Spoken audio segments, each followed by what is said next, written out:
You know what I mean? Yo, and acid with the deal.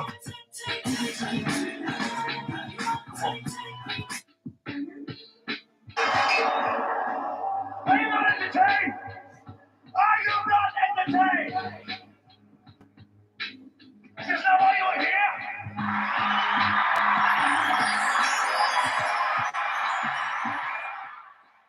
Yo, whoa, whoa, whoa, whoa, whoa, whoa, whoa, whoa, whoa.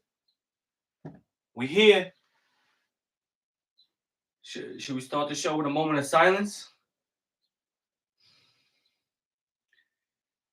Could have been a glorious weekend right now. You don't know where you at, man. It's the Jones Hour. It's Sunday. It's that time again. One and only Ant Acid in the building with me as always. You know what I mean? Yo, and acid with the deal. And you know who I am. Let's bring it up. Joe. We born and die. Jonesy Dos Veces. We were supposed to have this show as a we did it. You know what I'm saying? Came back, forced a game 7 in the Garden. That would have been tomorrow night. But that wasn't the case, man. That was not the case. Last night, I mean, we fought. But we had there was a lot to be desired from the outcome and the play of this team. And I wouldn't even say so much as the play from everybody, but definitely from the coaching. Yeah. You know what I'm saying? I don't know. Do you want to start somewhere specific? Because for me, it's like there's just so many different things that, you know, we have question marks on now. You know what I'm saying? Like the team was built to beat Boston, right? That's clearly what it was. And what did we do? We beat Boston. Yeah. You know what I'm saying? And you know, we thought the road to the finals before the playoffs started was Boston and Cleveland. Yeah. You know, that was a clear consensus of who we're gonna have to be facing in the semifinals and Eastern Conference Finals.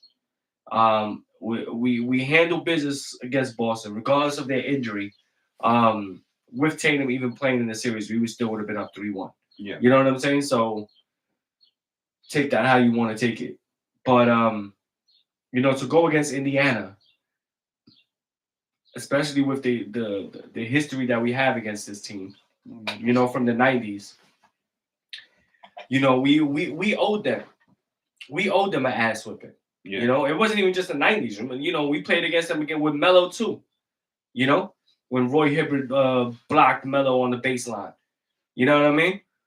So it was already known that this is one of our biggest rivals in the history of the Knicks, and we were supposed to beat them. You know, if we go back to the series, I think really and truly, the loss of Game 1 set the tone for us. Unfortunately, yeah. You know, like we had that game in the bag, and then we didn't. You know, and the collapse was monumental. You know, never happened in history in the playoffs. You know what I'm saying? To be up 9 with 50 seconds and still lose. You know what I mean? So there was big issues with that. Yeah. I also think that loss of that first game kind of carried on to our play in the second game. You know what I mean? Unfortunately, yeah. Yeah, because first Game 1 we was dominating, except for that last 3 minutes of the game and then overtime. Yeah, we was dominating. Yeah, but that second game they kind of like we was still almost mad. It looked like. Yeah, we were pissed off. Yeah. Confidence a little lost. You know exactly. Yeah, and they was able to capitalize. Excuse me. They was able to capitalize. But now, you know, we take game 3 over there, game 4, you know, it's 3-1 now. Yeah. We already know the history with 3-1 in the NBA. You know, teams don't come back from that. By how we handle business in game 5 back in the Garden, you know, a dominating win, you know what I'm saying? Front to back on all sides. You know, it looked good. You know, and then in the beginning of this conversation, I did bring up Tibbs. You feel what I'm saying? Now, my problems throughout not just this series but these playoffs as well with Tibbs is one, uh, you never opened the bench up. You know what I'm saying? You got your hand forced. I don't even think like you made this remarkable decision as a coaching genius. You know what I'm saying? With Shaman and Wright. You know, you didn't even do it. You know, I think your hand was forced with Brunson and McBride being in foul trouble, Campaign shooting himself out of the rotation. I think you had no choice but to bring in these two guys. And it looked good. It looked like you were a genius. You know what I'm saying? But I don't really think that was ever in the game plan for you to do, you know? And if you wouldn't have had that opportunity to do that, I don't think you would have done it. You know what I'm saying? So that's 1. 2, even after they did that last night, you don't even give Shaman no burn. You know what I'm saying? Like Shaman should have been in there. You gave Wright burn. You know what I'm saying? But I think we know that Shaman got a better shot. Mm-hmm. And then even in the garbage minutes, the kid hit 3 threes in like 2 minutes. Yeah. You know what I'm saying? So it's like 2 quick threes too. Yeah, back to back, and then another one right after. You know what I'm saying? So it's like, you know, you never had a game plan with the rotation. You know, in the beginning of the playoffs, you look like a genius again because, you know, you had these teams that were not really introduced to 40 minutes games, which is something that a lot of the Knicks players were used to already throughout the season, you know? With Detroit, it was bully ball. It was straight bully ball. Mhm. You know, it was nitpicky bully ball, and we know that that's Tibbs' forte. You know, like if that's going to be your game, then usually Tibbs is going to win that game. You know, so I look at it like he kind of won that. He looked good in that. If we lost that, like we said, you know, previously on the show, I would have wanted his head then. And yeah, like you are right. He did, but you know, coming out of that, we had big questions on whether or not that would work with Boston. And I feel like we got lucky with Boston. You know, like we came out of there and we had a very similar situation, you know, that Pacers had with us, you know, where we basically gave up the game. We gave up big, you know, they had big comebacks at the end of the games. Like it basically, it almost was mirror imaged. And it's sad, you know, like, because we saw that and we're sitting there ridiculing, saying, you know, me and you were going, oh, this is what the Celtics did wrong, and then we just did the same shit. You know, we went on the fucking floor. Yeah, that was horrible. I also feel like, you know,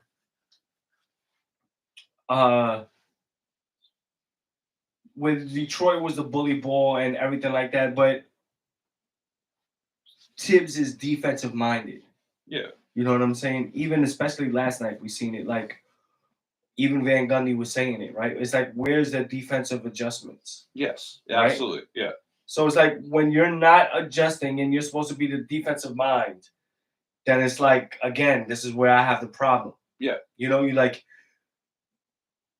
I feel like anybody could coach us and we would be a 40 or 50 win season. I have a team, 40 or 50 win team. You know what I'm saying? Like, not a problem, easy to do. Not easy to do. I'm not saying that it's easy, but, you know, with the players and the talent that we have, that would be, you know, understood that we would be able to do that. You know, but it's not that.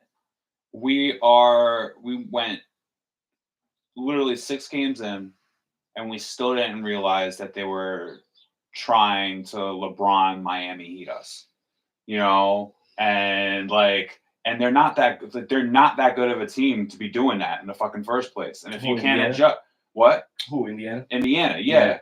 you know they're not. It's not fucking D Wade and LeBron, Mhm. you know that we're talking about. You know, like in general, like if you're talking about just tough playing, you know, full court defense, full court presses, and fucking and then literally running it up the fucking floor as soon as you get the fucking ball, Mhm. like literally from not even from us missing, from us making shots. Yeah, they're beating us out of court.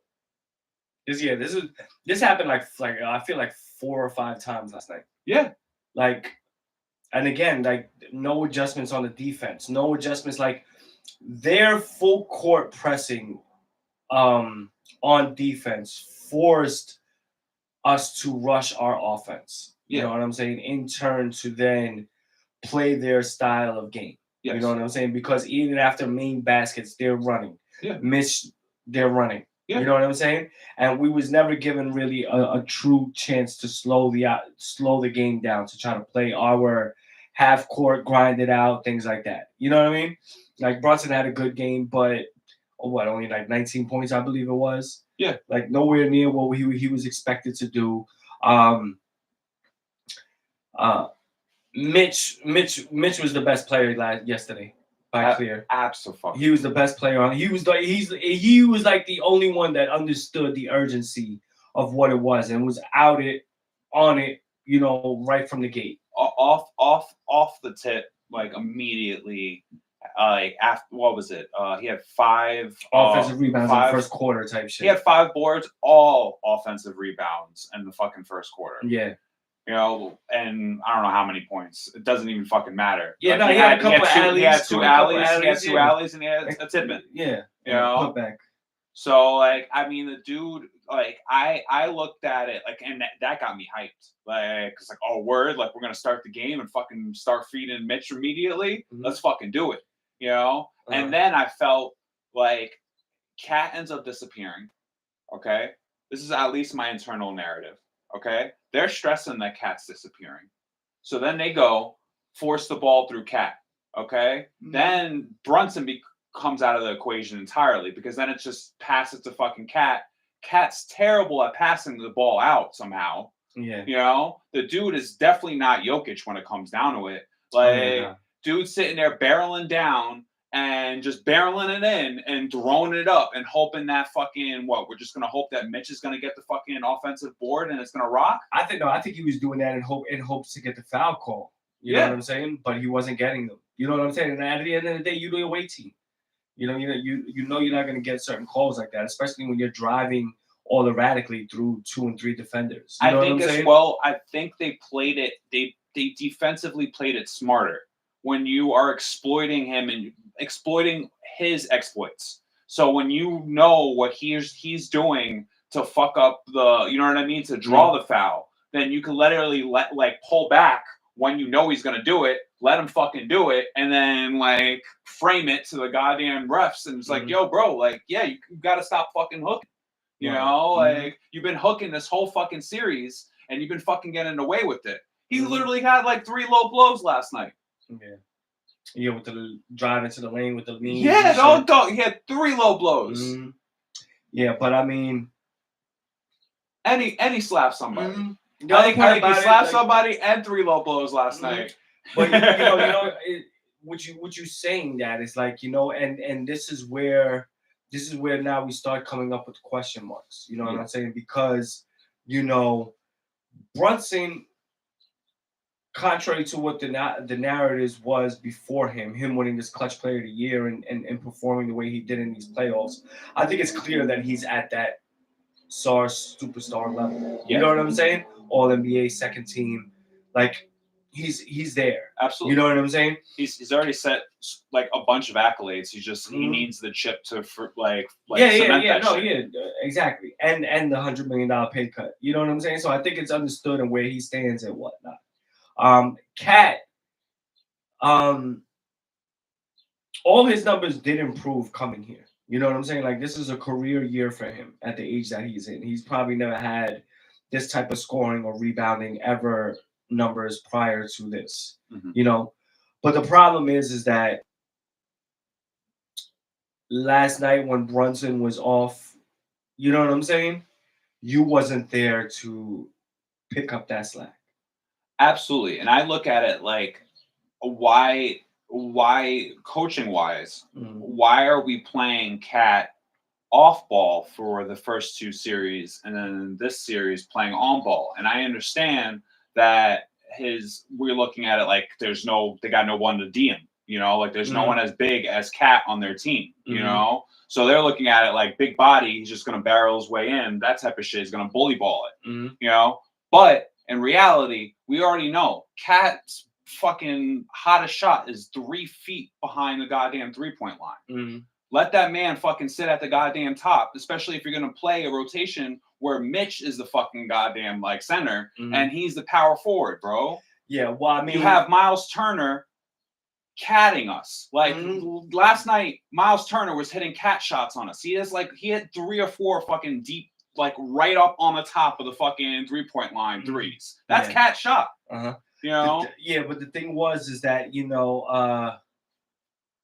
one, because he didn't have like because he had that feeling of like nobody could guard him and shit like that, especially on this team of the Pacers. I felt like he should have been the one to take over more and carry more. But at the same time, he knows, like, a lot of times throughout the season, he plays that second fiddle to Brunson. You know what I'm saying? He's allowed Brunson to be the one as your team.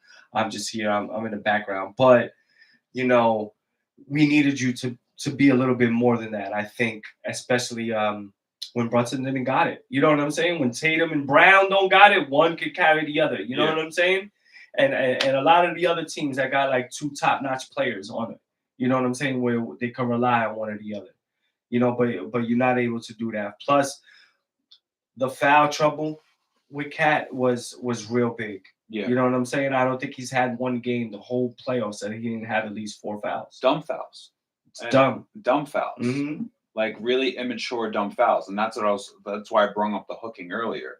Like it was very obvious fouls. Mm-hmm. You know what I mean? Like if you're gonna play dirty, bro, do it in the most nonchalant way ever. Like Brunson plays a little dirty, and gets away with it, bro. Like that fucking, what was it, against the Pistons where he got that low blow in? Or no, it was against Boston. It was against Jaylen Brown. Yeah. He ended up getting a low blow in and did it in the fluid motion, just dribbling. Yeah. Bang. Bang! Yeah. What's the capital of Thailand, motherfucker? Yeah. Bangkok! Word. But I don't know. This is what like, these are the questions now. You know what I'm saying? Like, also there's another point that I want to make, that I want to shout out my man, Joel. I was talking with him on Facebook and shit like that. But when you think about it, it's like there is a problem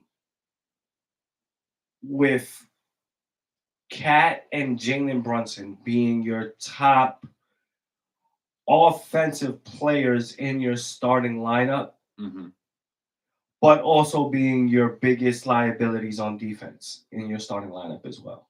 Yeah. You know what I'm saying? Because Cat can't really guard nobody. Also, before I said that, what I wanted to say, you see how when we had Mitch and Cat in the game and things like that, the problem is that Indiana was kind of exploiting that with more running. Yeah. You know what I'm saying? But when there was times when we had lineups of Cat with just guards and whatnot, we kind of stopped their running because we had those other guards out there that could get back on defense and allow the Knicks to stop their runs, to stop their fast breaks, or force them into bad shots, even if they still wanted to run it and whatnot. Excuse me. But when we tried to take advantage of that big man lineup, they kind of like made it our enemy as opposed to our advantage, which it kind of looked like an advantage to us before that. And you know what? This is adjustments. You know what I'm saying? This is the adjustments that Carlisle, as already an NBA championship coach, knows and did, and Tibbs being this 50-win, only been to now the second time I think he's going to the conference finals. I think he went with Chicago one time when they played either Cleveland or Miami, and lost. You know what I'm saying? One of them LeBron teams with D Rose and whatnot. That was it. You know, that's the only times I think he's now made it to the thing. You know, to the Eastern Conference Finals. So these coaches and make a difference as well. You know, so maybe I know it's gonna be hard to look at it as getting rid of Tibbs. Even I think after the press conference yesterday, Jalen Brunson kind of like stormed off, but also defended Tibbs at the same time. Yeah. When it was asked if should he come back here next year? Do you think he's the guy for the job? You know what I'm saying? He's like, yes, come on, and bounce. You know what I'm saying? And in the moment, I don't think you necessarily want to throw your coach under the bus. You know what I'm saying? And things like that. But I think time will tell. Listen, that was our main weakness, was our coaching. How and why? I know Mitch's like plus was super high in the start of the game last night. But why are we playing him the whole first quarter? Everyone's resting. All right, everyone, the whole second unit's out, and you have Mitch out there who is clearly gassed. Mm-hmm. Use the fucking goddamn timeout that you fucking had. And use it correctly, like a fucking coach should, and make that goddamn adjustment. Yeah. Don't wait for the fuck up to happen and then make the adjustment. Mm-hmm. That doesn't make sense. Or the big run to happen. Where the other team goes on a big run and it takes you mad long. That's exactly what happened. Yeah, because when we was up, when we're down 15, now you call the timeout. Yeah, you know what I'm saying. And then you make an adjustment, and then you literally put Cat right back in, which made no sense. You put Cat back in, and then you go, oh, for the last fucking possession, I'm gonna put fucking Mitch in. So Mitch fucking rests after the whole fucking playing the whole quarter. You rest him for a minute, and then you put him back in. Yeah. So you have him sit for a fucking minute. You switch out Cat like fucking for one possession. Yeah, I mean that happens on offensive defense. Didn't make a goddamn difference. And then you put Mitch back in. Like the time, the actual switch out should have happened way earlier. Like there was a proper time to do it. You have actual players to do it with. It wasn't like we're like Chewy's hurt, this person's hurt, this person's hurt. You didn't even use Precious. You didn't even use Chewy last night. You didn't use him like the whole fucking playoffs. Yeah. Forget just last night. The game or two before that did Precious get some burning. And that's why I was so like shocked at it last night. That like it was clear your adjustments of putting in Shaman and Wright and Precious into the game and into the rotation and taking Campaign out, you know what I'm saying? And things like that, clearly was the reasons why we was able to win the two games that we did win. But and then you didn't play you didn't stick with that formula. You know what I'm saying?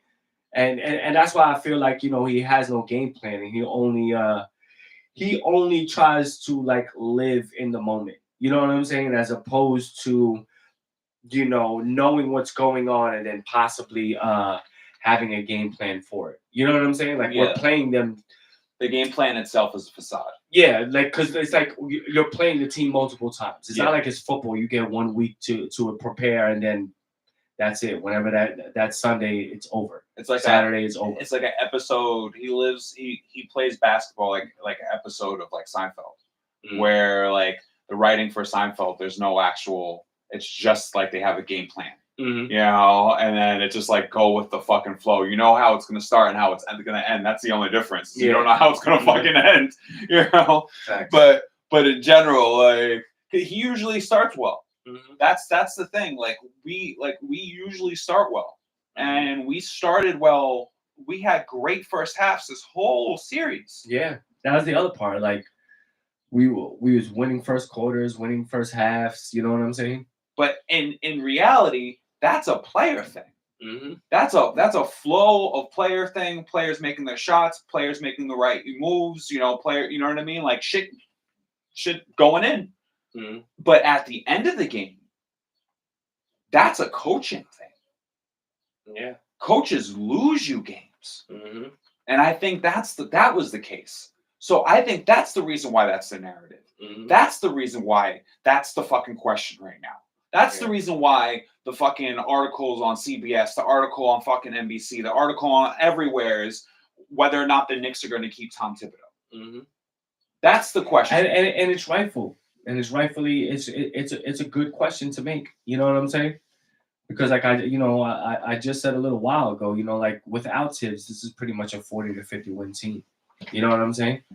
If you could get another mind in there, if you're, there's along with the question marks, Giannis is out there.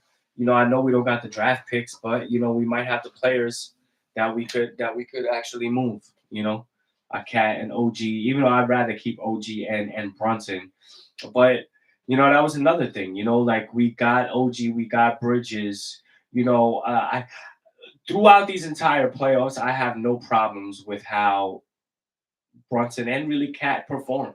You know what I'm saying? Cat had some, some soft moments or whatever like that, but bar and let, he did what he needed to do. And then Brunson, I felt like had some ball hogging moments. I think he did too, but all his numbers went up from the regular season, so he did have another level. He brought it to that level, and absolutely, I think a part of that ball hogging thing was the way teams were playing. You know what I'm saying? Because they was forcing him to pass, to get past half court. So then when he finally getting the ball on our side of the court, now I know with the shot clock, it's like I know we could only do so much. I know we have game plans, but historically speaking, like the best teams ever, if we're talking about role players, they clearly know their role. Mm-hmm. I feel like we're kind of our identity, at least with several of our bigger players, don't necessarily know exactly what their role is in the team. And I think that's because of the lack of rotation on Tibbs. Yeah. You know what I'm saying? And then even like that, like if we do keep Tibbs, this is also part of the conversation I was having with my boy. It's like if you do keep Tibbs, you know what I'm saying? And he's only going 7-8 deep, not just the playoffs, but in like regular season as well. It's like, who wants to sign here and just ride the bench? Yeah. You know what I'm saying?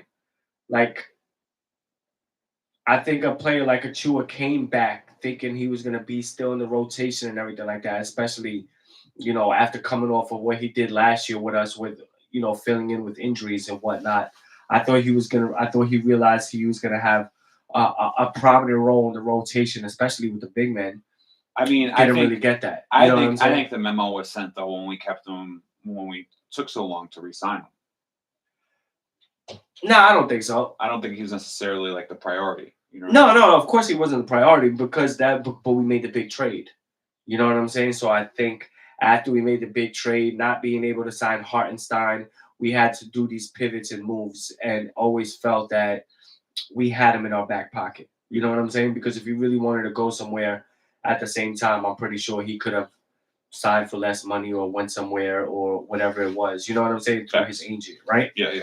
So if he didn't want to be here or didn't want to wait, you know what I'm saying? He could have went somewhere. I mean, isn't he from? He's from here, so he's from the BX. Yeah. Mm-hmm. Not like Deontay Wilder, you know what I'm saying? But definitely precious. Yeah. Mm-hmm. Now, like I said, man, with Tibbs having the road, let's go over the question marks that I feel that we're gonna have to be answered, and we'll see what actually gets answered into the off season, starting into next season, and then we'll do some finals preview or whatever. Okay. You know what I'm saying, between these two motherfuckers, because you was wrong, but you was half right, so therefore I'm still wrong. Oh, but you could have been right though.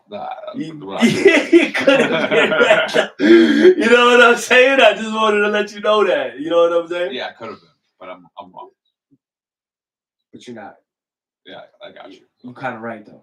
All right, so I think one is there's definitely a question mark is there a way or a path of getting another big name player here, and if there is, like, who would be the names that's on that list of go, and we know Jalen Brunson is not on that list. You know what I'm saying? Not for as cheap as that was and stayed here with the pay cut and everything like that. I cannot see Jalen Brunson leaving for anybody. No. You know what I'm saying? Unless it's like a Luka. You know what I'm saying? Where it's like somebody that's clearly Shea. You know what I'm saying? Like if a team was dumb enough to want to trade him, to get their best player. You know what I'm saying? And Yeah. even like that, it's still a question mark. But I mean, that team in general, in like a year or so, is going to be a question mark. But who? OKC, yeah, Well, it might have after this year, maybe. yeah, But we'll 'cause get they're into all- that. Yeah, we'll get into that later. Mhm. But I like it in my head at least. I'm not going to say a player and then us keep. You know what I mean? Like if we keep Oh, yeah. Tibbs, like you know what I mean? Like Well, yes, it's completely dependent on who we have. Yeah, as no, our coach. this is part of the question mark. So Yeah. the coaching situation is another question mark. You know what I'm saying? Yeah. Is Tibbs gonna stay, or is we gonna try to pivot to somebody that could possibly get us over the hump with the roster that we have? You know what I'm saying? With the players that we have right now, can we get over the hump? I mean, clearly we're a top 5 team, right? We finished Final Four. You know what I'm saying? So clearly we're a top 5 team in the entire NBA, regardless of what happens in the regular season, regardless if we lose to all the top teams like we did this year between Boston, OKC, and Cleveland, we were still there. You know what I'm saying? So I think we do have the talent that puts us into the next level of, or at least the next tier of teams. But do we have the coaching that could bring us to the next tier of winning? You know what I'm saying? Can they take us to the finals? Can we get a chip? I want Mike Malone and I want Giannis. I want Giannis in terms of the coaching. I'm good on Tibbs. I'm willing to let him walk. Like it's okay. Like I won't be mad, but I also would understand if they keep him. You know what I'm saying? But if he's gonna walk, then I would want somebody that's got if it's clear that Giannis a doesn't want cohesion to, with players. if it's clear that Giannis doesn't want to be there, what's to say that we can't do a swap for a cat and a couple of fucking picks? Because that's a clean trade right there. Yeah, no. But like you got to look at it through Milwaukee's point of view because And then they have have the picks and Cat, but they're gonna want more only because they know what they're giving up. With Giannis and trying to still turn some of those picks into player nows and not future players. Absolutely, but I look at it like kind of that's more of a win than a Luka for fucking AD. No, yeah, no, I would say so too. You understand what I'm saying? Like Yeah. I feel like he just signed a contract. Like he, like you got him locked in. You have him locked in. You'll have him for a fucking whatever. He's still young at a set price. Yeah, he's still only like 31. He's the best shooting big in the league, pretty much. You know what I mean? And but if Giannis is up for grabs, bro, and we get Mike Malone, I think that would be a good combo right there, bro. Yeah, I think Giannis fits good. I mean, there's a lot of people that you hear not wanting Giannis or not wanting to give up Cat because of Cat's 3-point shooting, and we already have a Mitch and everything like that. So kind of like Mitch and Giannis games in terms of like down low kind of mirror each other and could cause a lot of problems with the lanes and clutter. You know what I'm saying? Because they're both going to be there. Giannis might catch the ball on the 3, but oftentimes he's taking it to the rack more than anything else. You know what I'm saying? But I mean, I think Giannis is still one of the top 10 best players in the league. You know what I mean? And I have question marks for Mike Malone. Like it was clear that team was functioning just on Jokic. Like that it was all on Jokic. Right. The team president and the coach aren't speaking to each other. Like that's dysfunction on its highest level when one side of the office isn't speaking to the other side of the office, and yet you're still winning because you have the best player in the world, pretty much. Yeah, thanks. So like the whole team is so the question mark is whether or not that chip was won by Mike Malone and the Nuggets, or if that team was won by Jokic. Yeah, I mean that chip was won by Jokic. That's a big question mark I feel for Mike Malone, but at the same time I feel like he's probably the best I mean, unless we fucking did some other crazy shit and we got like Mark Jackson or some shit. Yeah, that's what I was thinking. Like, you know, that's what I was. You know, like I would rather take like a former player, like yeah. a Mark Jackson or something That like would that. blow up the fucking. That Before would I blow up. take That would be the narrative, bro. Like that would be the biggest like. Van Gundy. You know, he took a coaching role in the Clippers. You know what I'm saying? Yeah, and they did pretty goddamn fucking solid. No, but I'm just saying, like, he's back at, you know, he was doing commentating for so long that he came Now he's back back into coaching, that coaching thing. Like, maybe he would be somebody that I'm interested in. You know, a Nate McMillan, a Chauncey Billups, somebody else that might, I would even consider Patrick Ewing. You know what I'm saying? Like, he's got some coaching experience. I would definitely consider Pat. You know, I mean, he understands what it is to be in New York and everything like that. You know what I'm saying? But none of those people have a chip. None of them have a chip. Except you know for Mike saying? Malone. You're right. Well, thank God it's their decisions to have to make it, not ours. You know what I'm saying? Because I wouldn't know what to do just yet. You know I'm what just saying the possibility is there. I would not blame them if they explored it. I know they're definitely going to explore it. I think that's clear. I think they definitely gotta. If Leon Rose isn't on the phone right now, going, yo, like, you know, like I'll give you this kid, like he blah blah average yada yada yada. You know, like he literally did what, you know, only Shaq and Kobe did with Brunson. You know, this playoffs. You know, like there is sellability to Cat. You know, he's the best shooting big in the league. You know, like he plays the same fucking position. You know, like like so even though you're losing a big man, you still getting one back. That's decent. Just obviously 2 different games. And it's clear that they have to reconstruct their team. So then you have a player that is younger than Giannis. Word. You know, so literally you have a player that's younger than Giannis. You know, that you could say like might be in his prime or close to being in his prime. You know, like high average, like you know what I mean. Like there is sellability to Cat. You know, I just think that we misused him.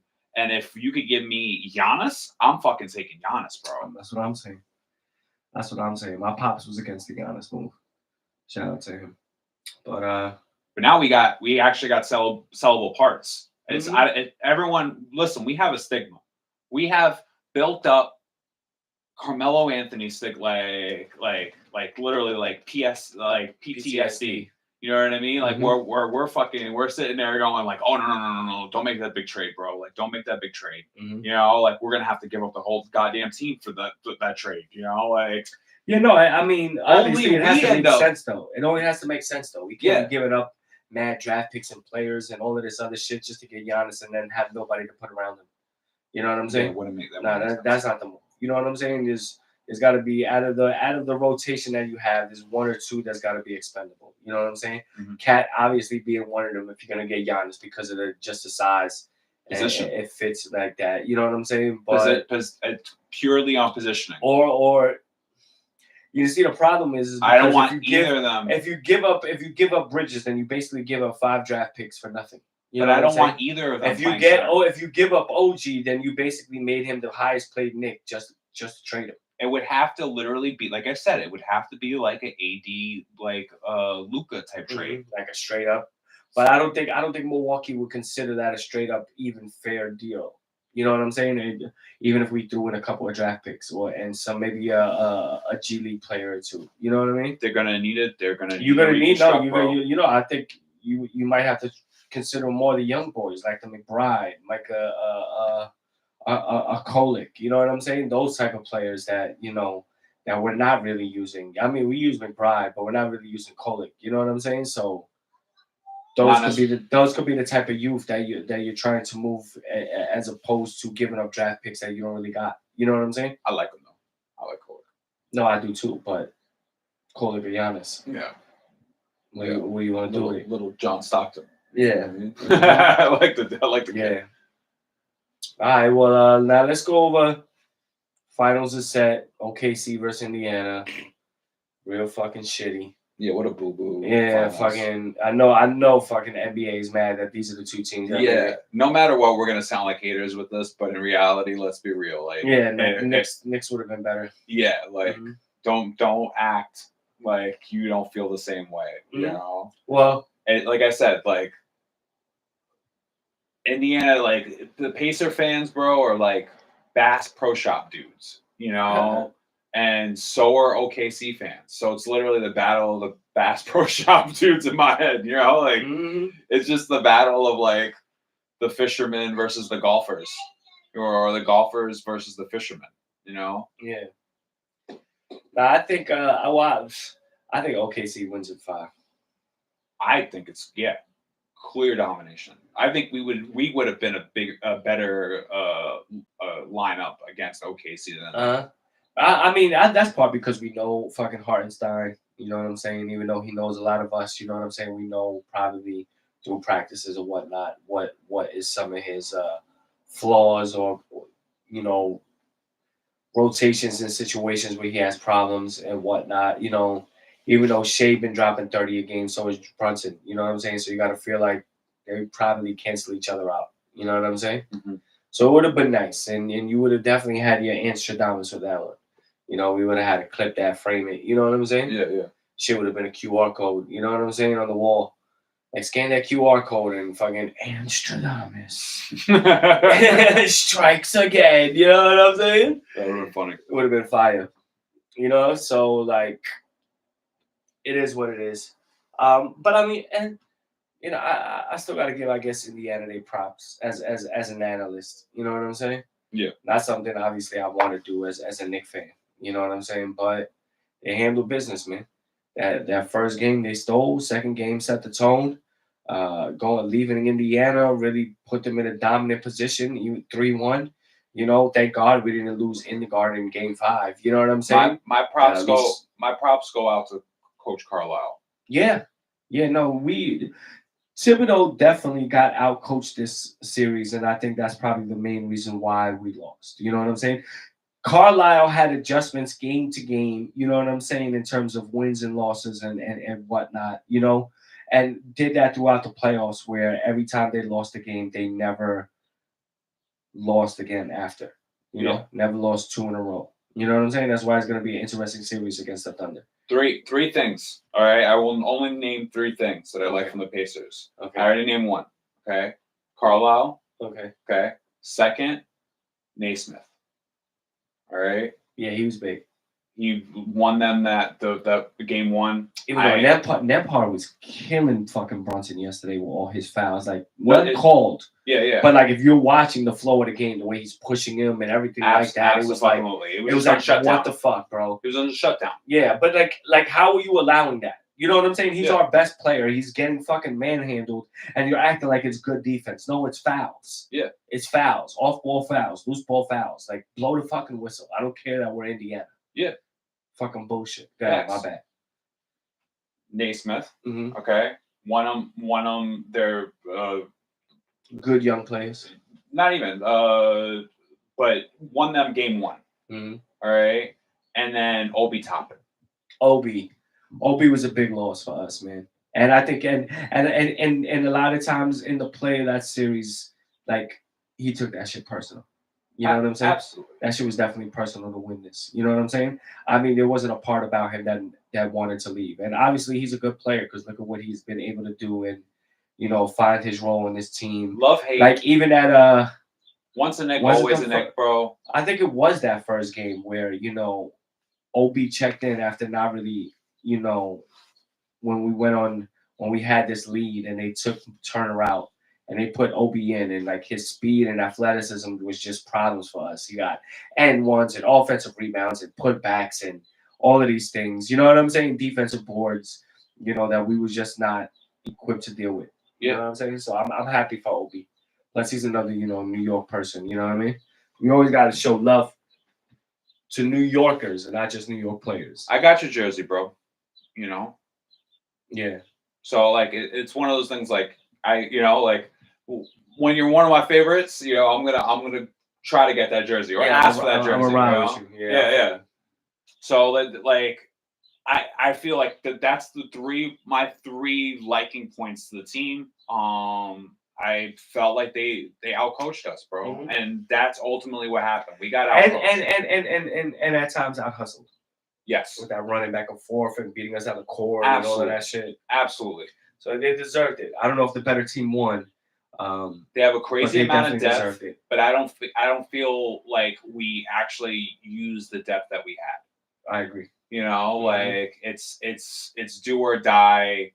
Like let everyone get some fucking. Everyone should be getting burned. You know what I mean? Like you Mhm. should be you should be shoveling people out, bro. Like get in there. You know, like whatever the time may be. You know, everyone should be getting something, and it's not like like everyone should play, blah blah blah. Like no, motherfucker. Like you should be using your full lineup of like players, bro. Mhm. You know, like we have talent. You know, like we had Chewy, we have fucking even Kolick. You know what I mean? Like I'm not saying like we should be dependent on these fucking players, but when people are fucking beat and people are winded, and we know that they fucking are, you know what I mean? Like that's defense. That's you know what I mean? Like Right. you're acting like they can't hustle. Mhm. Those are hustle players, bro. Like Yeah. they got fucking legs. They're young. You Mhm. know, like so you're bugging. Like Yeah. because that's what they have, but they play those players. Yeah. Get prepared. Yeah. It is what it is. And with that being said, let's go Thunder, man. OKC in 5. Yes. Absolutely. All right. OKC in 5. Mm-hmm. I agree with that. All right. Well, let's shift over to the MLB.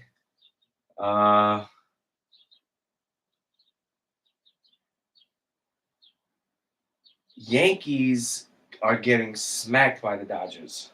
Mm. And it's funny because, y'all just played them in the series and won the series. Yeah. You know what I'm saying? Y'all just won the series against them. We lost one really bad though, I think, against them.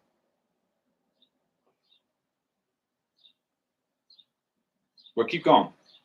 Yeah, now we got spanked yesterday 18-2. You know what I'm saying? And so it's like, it's hard to the Dodgers going for the sweep today. You know what I mean? Mm-hmm. We after we just swept the Angels, took the series from the Rockies. We was on a good flow with the Mets, the Rangers. We won all of these series, but we already down in the Dodgers. Let's try to save one. Whereas the Mets, y'all did your thing against these same Dodgers and won the series. Both of our teams are above, have winning records against teams that are above 500. You know what I'm saying? Yeah. Usually show out. Yeah. And usually lose games to shitty teams. Mm-hmm. Oh well, y'all about to play. That's crazy. 1, 2, 3, 4. Like you play again the Dodgers tomorrow. Starting a 4-game set. You know what I'm saying? We just came out of a series. We just wrapped up Colorado. A game with Colorado earlier today where we won 5-3, sweeping them in the series. Big question marks for Colorado and what they're doing as an organization. Yeah. But when it comes down to the Mets, with that, we ended up securing the number 1 spot again back in our division. Mm-hmm. So, bro, I will fucking take it. Like I'm very, very happy where we are right now, but we only got the Phillies a half a game back right behind us. Yeah. So like they're breathing down our neck. I think we're still a lock when it comes down to record wise for the NL, but we still got the Dodgers as well that are playing incredibly well. Mm-hmm. So like series like that against the Dodgers will end up helping us out in the long run. Mm-hmm. But in reality, like it's so tough. Like you guys kind of like I'm like you gotta feel somewhat lucky. Mm-hmm. The state of your division, at least when it comes down to like hierarchy. No, well, I mean, I get, we it's definitely a big difference. You know what I'm saying, in terms of what y'all going against and what we going against for this season at the moment. You know what I'm saying? I will say that both of us, we do have good winning records against teams that are above 500. Us being like what we was like 17-12 or 19-12 or whatever it was, but now we're playing. We just lost 2 to the Dodgers, so that might be different. And y'all was like 15-10.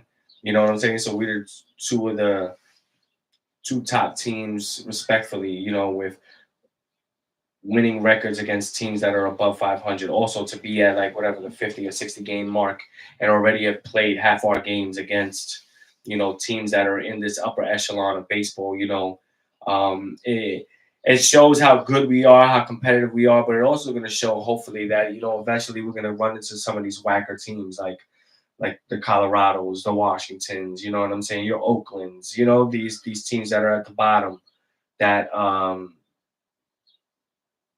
that, you know, will you gotta hopefully exploit those allow. opportunities. Yeah, because when you are playing those teams, you can't take L's. Those need to be the sweeps. Like, unfortunately, like 2 weeks ago, you know, the Yankees played Colorado, and we lost the opening game of the series, even though we still won the series. But that should have easily been a sweep. You know what I'm saying? Like how y'all handled your business against Colorado. You know? Yeah. So I mean, Out of, they're not even in double digits. I think they have 9 wins right now. mm-hmm. I might be wrong. Who, Colorado? Yeah, I don't know. Colorado right now. Yeah, they're 9-50. So the Yankees are one of those 9 wins. Yeah. Yeah. But they're looking at it like, yo, we won only 9 times, but one of those wins was against the Yankees. That's their plus in their head. You gotta look at it like that. Yeah. Well, we actually both had the same amount of losses at 22, but we 35-22, got 37-22. So you actually played 2 more games than us. Yeah, it's just a game differential. At the end of the day, it's the same thing with like right now, Detroit is 38, I believe, 38 wins. They're a game. They're the best team in the league right now. Yeah. So like 38. I mean, Detroit shocked everybody this year. I didn't see them. You know what I'm saying? I think, and even not to cut you off, no, but also even how shitty Baltimore has been. You know what I'm saying? Yeah. Like the Yankees and Baltimore like played each other like within the last 2 years playoffs. You know what I'm saying? Plus considered our biggest rival in our division. And they're right now they're sitting at the bottom. Yeah, but the anticipation was that wasn't going to change this year. Yeah. You know what I'm saying? It was going to still be between the Yankees and the Orioles fighting for the division throughout the season, and now they're at 22-36, basically the reverse of the Yankees, who are at 35-22. You know what I'm saying? So they're 13.5 games out. You know, get it? Yeah, it's still May, but the more you lose, the bigger the hole is that you dig yourself into. Yeah, you know what I'm saying.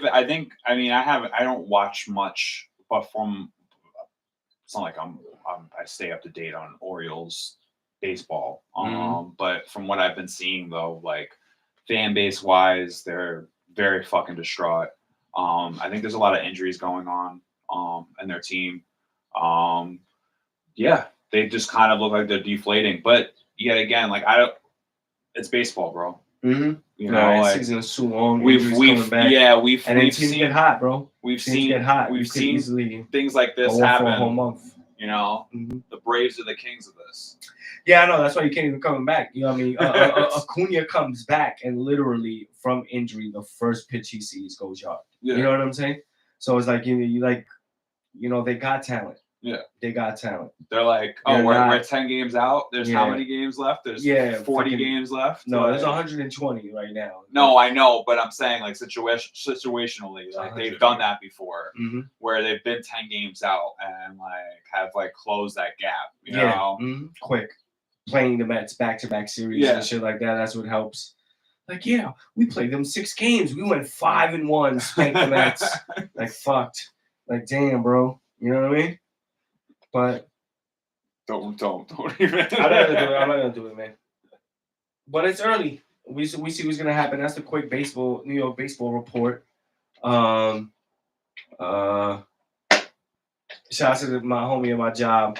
We have a $50 bet on who will finish with the better record between the Mets and the Yankees. So I constantly every time I see him, we just talk shit to each other like, yeah, fuck the Mets, fuck the Yankees. Not even good morning. You know what I'm saying? Oh yeah. or maybe a good morning with it. Hey, bro, good morning. That is the That good suck. morning. You know what I'm saying? Shit Yeah. like that. All right, so let's get into the vinyl of the week, man. This week's vinyl of the week is Super Duper Fly by Missy Misdemeanor Elliott. Classic.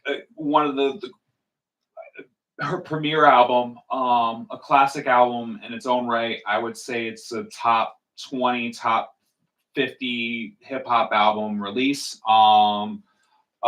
Missy Elliott, at least at that time, was probably the her and Timberland were kind of like the biggest thing coming out of Virginia. This is her first album. It starts off the gate with a Busta intro. Mm. The album starts, you don't even hear Missy until probably the second track. Mm. So like the whole intro is done by Busta. The whole outro is done by Busta. Mm. Ill as fuck. Yeah. But outside of that, has classics on it. At least one of the biggest like hip hop classics. Quotably, to ever actually, when it comes down to like my life, how many times I've said beep beep, who got the keys to my Jeep, Vroom. in regular conversation. Like if I hear beep beep, I'm literally gonna say who got the keys to the Jeep. Like no matter what, it's like fill in the blank, and in my head it's like immediate.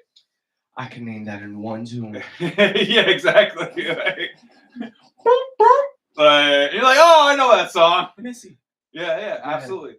But outside of that, this kind of gave everyone a preview of what Timberland was and is as a producer. I feel like this album is not just about Missy, it's also about Timberland, about his collective, his creativity and his collective. Like this whole album's produced by Timberland, and you have it's Aaliyah, it's the whole Magoo, the whole collective, his whole crew, and it kind of previewed the strengths that he had.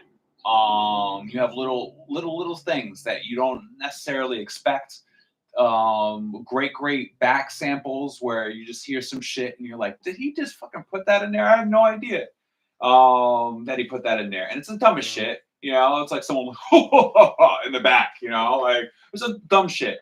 But the strength of Timberland like shines heavy on this. Yeah. And it kind of showed what was to come from him. You can literally make an album with Timberland and it will be one of your best albums. Facts. That's a big fact. Yeah, man. I think we was all in that high school range. Well, I can't say that. I was in that high school range when this, dropped. Like you know what I'm saying? I think this was the first time in hip hop, especially from women and whatnot. Well, it's not really the first time, but I think women in hip hop first started as just trying to find their place, like they belong and whatnot. And then you kind of got like this kind of like Little Kim thing going, where it's like, you kind of like sexualized female MCs in hip hop to kind of make them relevant and whatnot. Yeah. And I think when this came back out, it kind of reverted it back to actually, talent and skills, because Missy never really, even though a song like Saka To Me, which is on this, is kind of like a sexual song and whatnot. You know what I'm saying? She had her own way of doing it. You know what I'm saying? Where it's not raunchy. You know what I'm saying? Where it's like a creative way to go about it. You know what I'm saying? And kind of like, never really try to exploit her music like that. I don't necessarily feel like she made a change in the industry, because there's no other Missy. No, she didn't make a change. I would say she created her own lane. Yeah, like her own sound.